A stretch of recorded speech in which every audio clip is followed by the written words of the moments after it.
მოწყობილი სწორედ ამას ზღუნავს. ეს არის პირველი ამოცანა. დემოკრატიული მართლობის სისტემა ეს არის დიმიტრი ლორკიბაიძე დემოკრატიული მოძრაობა. ერთი შეკითხვა მაქვს, რომელიც შეეხება პროცედურას.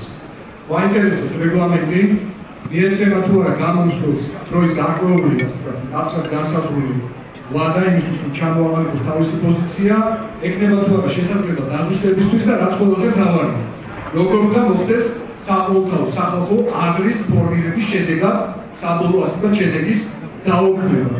თქვენ ეკნებათ ალბათ ამასთან დაკავშირებით შემუშავებული გარკვეული პროცედურები და თუ შეგიძლიათ განგვიმარტოთ ალბათ მე ამ შემთხვევაში სრულიად დამსწრე საზოგადოების აზრს ვაშენებ, ყველას გვაინტერესებს. როგორ უნდა მოხდეს დაუქმება საზოგადოებრივი აზრის კონკრეტულ საკითხებთან დაკავშირებით. მადლობა. შეიძლება ფაქტს ესაუბრები შენი პროგრამის შესახებ, ხო? ასეთ სისტემაში რაც დღესაც არის ჩამოყალიბებული, მან უნდა ჩაატაროს წინასაარჩევნო აისახება პარტიული სისტემის განვითარებაზე შესაბამის ქვეყნებში. გუარგინდა კონსტიტუციის განხილვაში მონაწილეობა ეს თქვენინებაა, მაგრამ აქ ვარ შეგვიძლია იმისათვის, რომ განვიხილოთ საქართველოს კონსტიტუცია და ნახევარსაათს და 40 წუთს ამას არ დაუთმოთ. დაუთმოთ ბევრად მეც, ეს არის ჩვენი ინტერესი. არა, გავიგე პარლამენტის ხდომა თუ გინდა იქედებოდა ამაზე და ხალხი ტელევიზორიდან მოგიხსენებდა.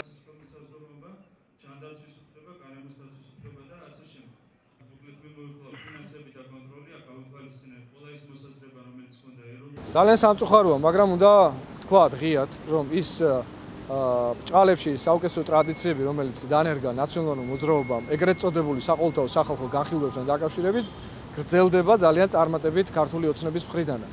ვინაიდან მიუხედავად იმისა, რომ ყველასთვის ცნობილია, რომ საქართველოს კონსტიტუცია ეს არის საყოველთაო სახალხო ერთობის აქტი სოციალური, აქტი პოლიტიკური, აქტი სამართლებრივი და თითოეული საქართველოს მოქალაქის სახელით ცხადდება კონსტიტუცია.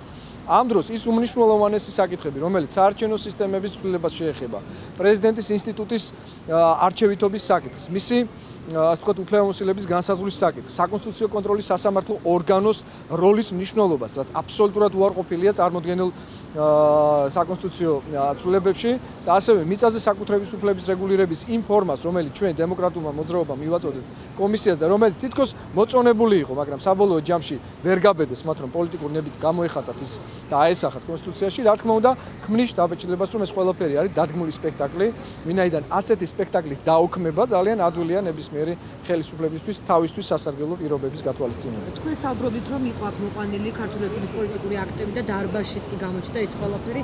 ეხლა რას ფიქრობთ, იყო თუ არა მობილიზებული ხელისუფლება რეალურად? რა თქმა უნდა, ხელისუფლება რომ მობილიზებულია და ეს აქტივი ძირითადად პარტიულ აქტივთან არის დაკავშირებული არის ხელისუფლებასთან უშუალოდ ჭიდრო კონტაქტში მყოფ პირებთან.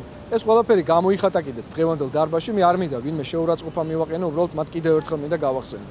რომ საქართველოს მოქალაქეები აცხადებენ საქართველოს კონსტიტუციას და თითოეული მათგანის პასუხისმგებლობა იქნება ის მახინჯის საარჩევნო სისტემა თუ კი გავიდა იმ ფორმით, რა ფორმითაც დღეს ხელისუფლება ცდილობს რომ თავზე მოგვახვიოს. უცბელად რომ გითხრათ და რომ არ მოგატყუოთ, ნამდვილად არ მაქვს რამე იმედი იმისა, რომ ხელისუფლება, რომელიც აი ესე ჯიქურ უტიფრად აი ამ პოზიციას იცავს უსამართლო საარჩევნო სისტემის და აი ამ დრაკონული კანონების კონსტიტუციაში ჩაწერის ასე ვთქვათ ინიციატივას არა მაქვს იმედი, რომ რაიმე შეცვლის ახლა აი ამ სახალხო განხილვის პროცესიდან. უბრალოდ მათ უნდათ რომ ეს ყველაფერი ფორმალურად ჩაატარონ ისე, რომ აი ხალხიც როგორ მხარს უჭერს იმას, რასაც ქვია ეს პრაქტიკულად დანაშაულებრივი სისტემა კონსტიტუციაში, ხო?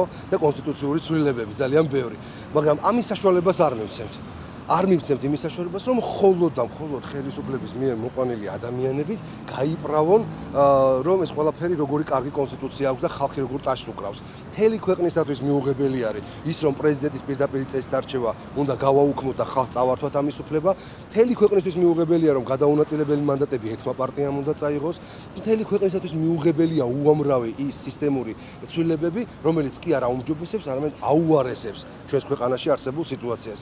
ჩვენ ყველაფერს ვცდილობთ, რომ ადამიანებს დავანახოთ, რომ მიუხედავად პოლიტიკური კუთვნილებისა, კონსტიტუციას უნდა მივუდგეთ როგორც ჩვენი ქვეყნის მნიშვნელოვან დოკუმენტს და არა პარტიულად მივუდგეთ, რომ მომწონს ოცნება ან არ მომწონს ოცნება. ეს არავითარ მნიშვნელობა არ აქვს ამას. თავარია კონსტიტუცია ქვეყანას გამოადგენს გასავითარებლად.